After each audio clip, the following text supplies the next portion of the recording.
Argentina tiene a Messi, Portugal tiene a Ronaldo, Alemania tiene un equipo. Parece mentira que ya hayan pasado más de 8 años del Mundial de Brasil 2014. Para quienes vimos esa cita y nos quedaron grabados una gran cantidad de recuerdos, es imposible no hablar de la selección alemana, del Mineirazo, aquella semifinal donde Brasil se veía humillado en su propia casa de tal manera que hace 64 años no sucedía. La actuación del equipo teutón aquella tarde fue, quizás, la mejor actuación de un equipo en conjunto durante 30 minutos. Porque sí, solo media hora le bastó para ponerse 5-0 arriba y acabar con todo tipo de asunto. El resto del partido estuvo completamente de más. Si hay algo que caracterizó siempre a la selección alemana, fue su orden y disciplina. Si Brasil era el juego bonito, Italia el catenaccio y Uruguay la garra charrúa, Alemania era el reloj, la máquina que funcionaba perfectamente y se reponía a pesar de las adversidades. Pocas selecciones en el mundo lograron generar tanto respeto y hasta a veces temor en sus rivales como Alemania, y ese 7-1 en Belo Horizonte era la muestra más clara. El trabajo de Joachim Löw en la Mannschaft se remontaba desde que era ayudante de Klinsmann en el mundial que ellos mismos organizaron en 2006. No ganaron, pero estuvieron cerca.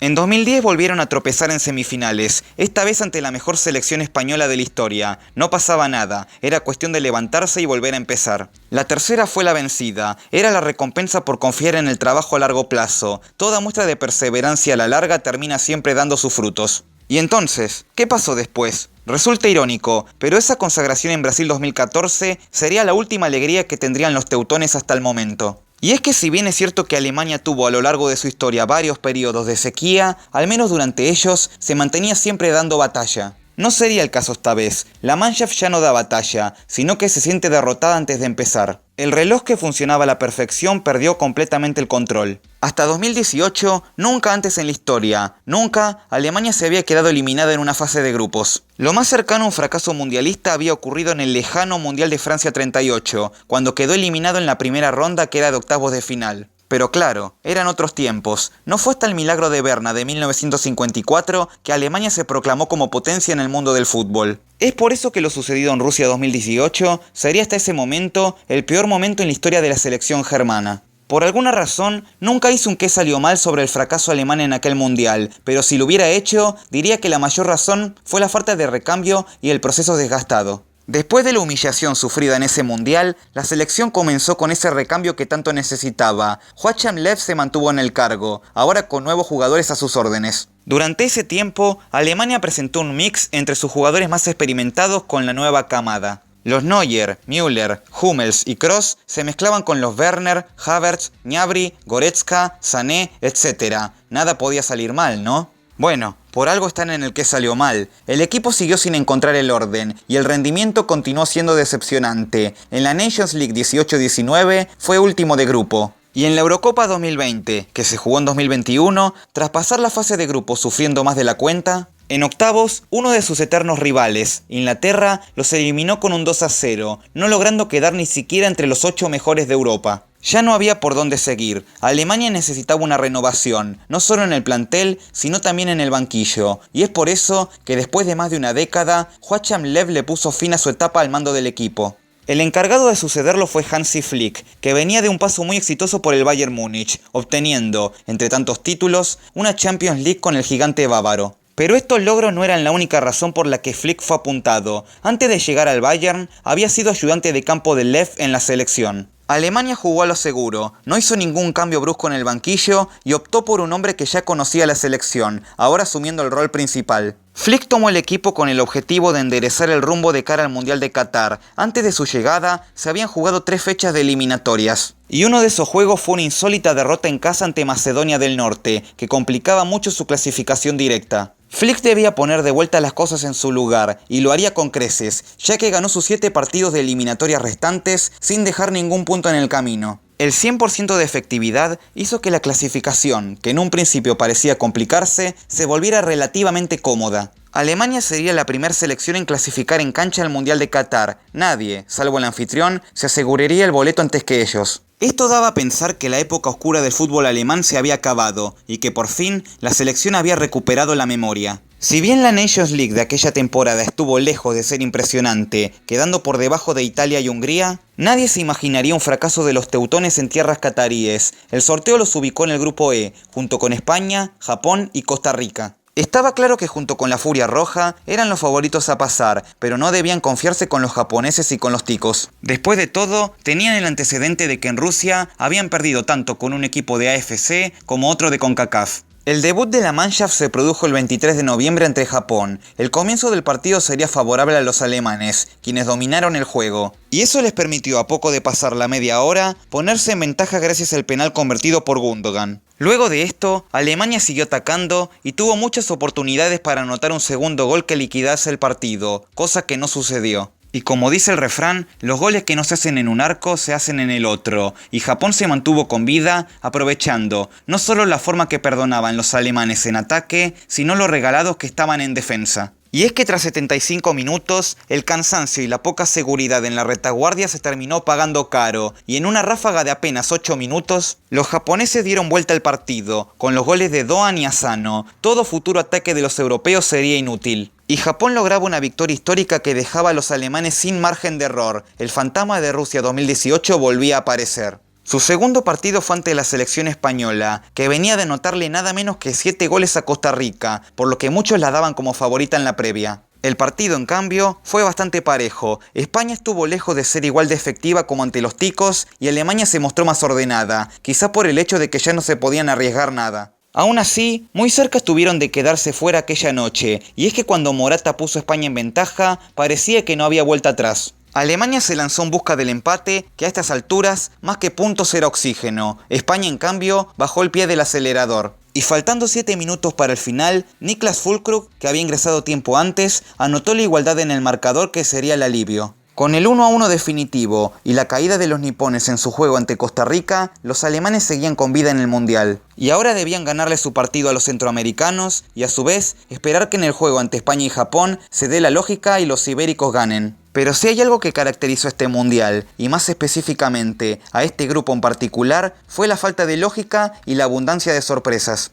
Cosa que al principio no parecía, porque tras un primer tiempo donde en ambos juegos las dos selecciones europeas se iban con la ventaja de 1-0, parecía que las cosas iban a ser tal como se preveían. Pero en la segunda mitad todo sería un descontrol. En el partido entre Japón y España, otra vez los asiáticos dieron vuelta al partido en cuestión de pocos minutos, esta vez empezando el segundo tiempo, con goles de Doan y Tanaka. Este último tanto fue objeto de mucha polémica, ya que la jugada consistió en un pase de Kaoru Mitoma al propio Tanaka. Pero ese pase se produjo al borde de la línea de juego. Las repeticiones mostraron cómo la pelota efectivamente había salido de la cancha. Pero de manera insólita, el VAR no intervino, y el gol fue convalidado de todas maneras, siendo esta quizás la mayor polémica de todo el Mundial, y una que de manera indirecta iba a afectar a los alemanes. Como si los goles japoneses no fueran suficientes, las cosas se le complicaron a los teutones en su propio juego ante Costa Rica. Y es que los centroamericanos reaccionaron y Tejeda a los 58 y Vargas a los 70 dieron vuelta al marcador, para sorpresa de todos en el estadio. Con ticos y nipones ganando su respectivo juego, se produjo el insólito escenario donde ambos estaban clasificando por el momento, eliminando a las dos potencias europeas. Pero como dicen por ahí, hay cosas que son demasiado buenas para ser verdad, y aquel cuento de hadas duró apenas 3 minutos, con el empate de Havertz para los alemanes. A partir de entonces, el factor anímico hizo que los ticos se quedaran sin energía y que los teutones se lanzaran al ataque. Tras mucho intentar, finalmente se pusieron en ventaja a falta de 5 minutos para el final, nuevamente por obra de Havertz, y minutos más tarde, Füllkrug sentenció el partido con el 4-2 definitivo. Alemania había hecho los deberes, pero no era suficiente. Necesitaban un solitario gol de España para avanzar de ronda junto con ellos. Pero ese gol de los ibéricos nunca llegaría, y Japón nuevamente daría la sorpresa ganando por 2-1.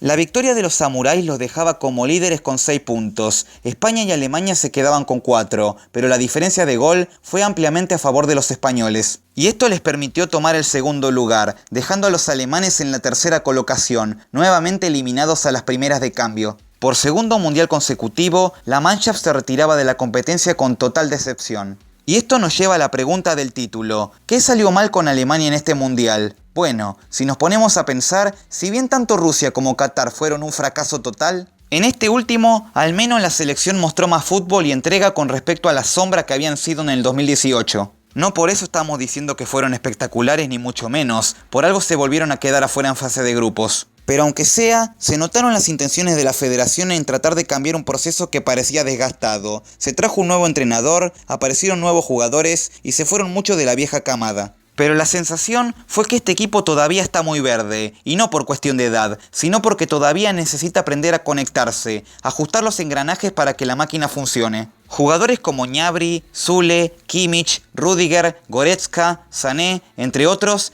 llegarán a 2026 pasados los 30 años y serán los nuevos líderes del equipo. Otros más jóvenes como Havertz, Schlotterberg, Moukoko y Musiala serán el futuro de esta selección y esta primera experiencia les servirá de lección para los próximos mundiales. Mención especial para Musiala, que fue por lejos el mejor jugador del equipo en el mundial. Para 2026 ya no estará el histórico Thomas Müller, quien anunció su retiro de la selección. Manuel Neuer llegará a 2026 con 40 años y el guardameta mostró intenciones de continuar en la selección si el técnico lo necesitaba. Claramente esta Alemania es un equipo que todavía sigue en reconstrucción y será cuestión de que pase el tiempo y Flick mueva las piezas. Por supuesto que no todo es cuestión de edad y experiencia, lo futbolístico también afectó el rendimiento del equipo. Y tal como vimos en el repaso, en este mundial Alemania experimentó una increíble falta de puntería, fue uno de los equipos que más chances creaba, pero a su vez de los que menos concretaba, y el hecho de haberse quedado eliminado por diferencia de gol resulta tan irónico como sensato a la vez. Desde el retiro de Klose, la selección no encontró ningún delantero que pudiera ocupar ese rol de animal en el área. Una selección que siempre se caracterizó por tener grandes goleadores como Ziller, Müller, Klinsmann, Podolski, Klose, entre otros, hoy en día no cuenta con ningún faro de referencia.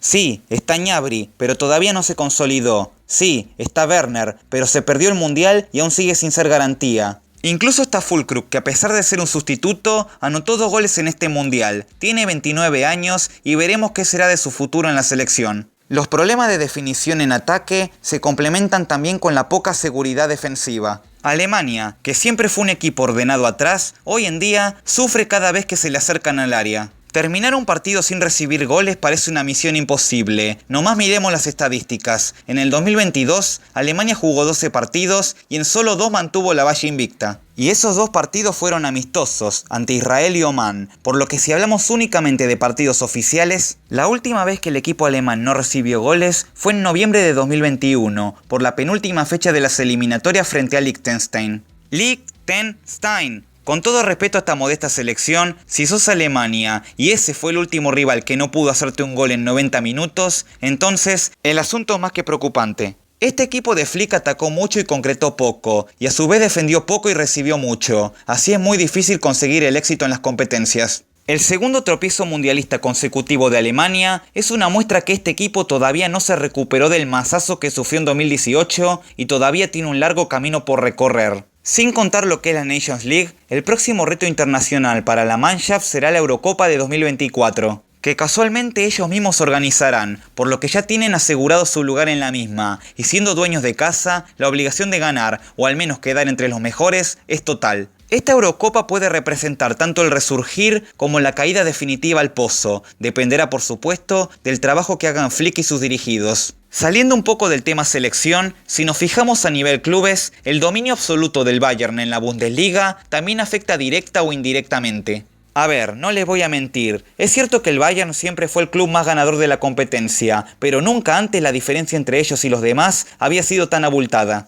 El equipo bávaro lleva nada menos que 10 ligas ganadas de forma consecutiva y a fecha de publicación de este video se ubica como líder en la edición actual. El monopolio en ligas es siempre algo negativo, no hace falta decirles lo que pienso del PSG, ya tengo millones de videos al respecto. Afecta tanto al club dominador, porque no tiene competencia fija, como a los demás equipos que no logran estar a la altura. Y por supuesto, también a los propios jugadores. Esta selección alemana tiene como base a muchos futbolistas del Bayern, que salvo por los partidos de Champions, no tienen mucho más esfuerzo que hacer al competir. La Bundesliga tiene que volver a ser como era antes. Si el Bayern sigue ganando títulos, que lo haga pero no con tanta tranquilidad, si ya hasta parece que el campeón se conoce desde la primera fecha. Nunca antes el fútbol alemán cayó tan bajo. Para ellos, este fracaso es algo completamente nuevo, y toda primera vez es complicada. Por eso es que a esta selección le cuesta tanto levantarse, pero no quedan dudas que más tarde que nunca volverán a ser la Alemania que todos conocimos alguna vez. Pero deberán apurarse, porque de seguir sin levantarse, corren el peligro de transformarse en una nueva Italia. Todavía están a tiempo de evitar eso, pero no pueden descuidarse más.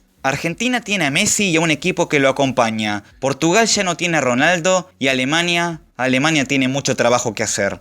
En fin amigos, ¿qué opinan de esta selección alemana de la actualidad? ¿Creen que podrán recuperarse de cara a los próximos años? Si les pareció interesante este video, por favor denle like, suscríbanse al canal, activen la campanita y síganme en Instagram para estar al tanto de las novedades del canal. Ahora sí, yo me despido, les habló Futboqueando y hasta la próxima.